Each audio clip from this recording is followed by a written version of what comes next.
Hello, I'm Heidi Zamora, costume show manager at Seattle Opera, and as you can see, I'm working from home, just like many of you. And today we're going to talk a little bit about costume sketches, and I'll do a demonstration for you. In my position as the costume show manager at Seattle Opera, I've worked with many different costume designers and their costume sketches. And as a frequent costume design coordinator, I also have to do costume sketches of my own sometimes.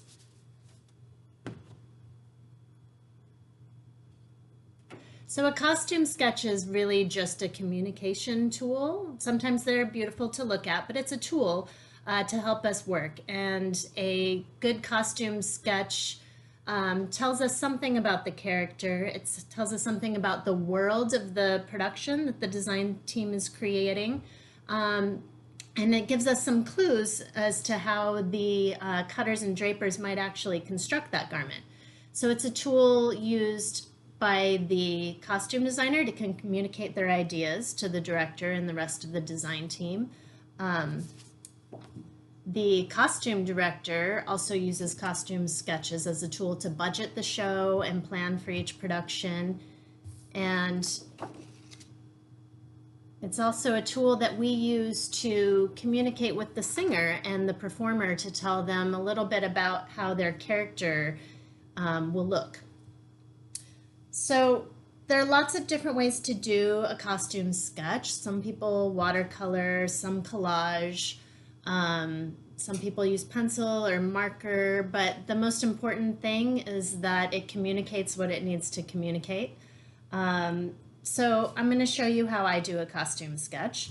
The first thing is you need to have appropriate paper for how you're working. I use watercolor paints, so I start with watercolor paper. And then you're going to want to draw the body of the person. If you're not great with body proportions, there are lots of different things you can look up online that are proportion charts. Here's one that I found. And this looks like it's based on a body that is 10 heads tall, which is very tall. That's like a model.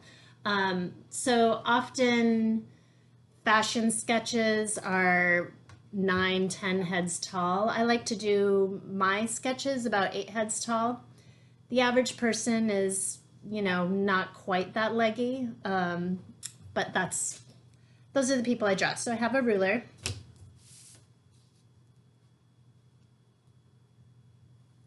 And I'm just going to mark out some guidelines on my page.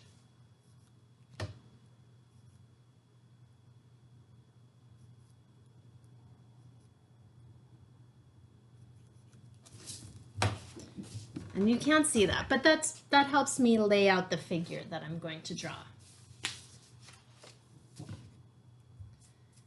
And then you're just going to rough it in a little bit. So generally you're not just sketching out of nowhere in your brain. You've done a little bit of research, you've gathered some visual inspiration, you might have done some rough sketches already. Most designers will do that just to sort of rough in some ideas to talk to the director about before they spend a lot of time on a sketch.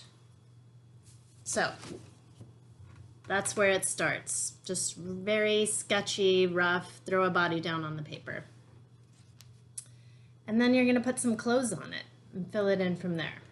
All right, so I'm finishing up the sketch, this costume sketch. This is, I decided to do Amore from Orphée and Eurydice. You might recognize this costume when you see it. If you saw that production about 8 years ago, maybe.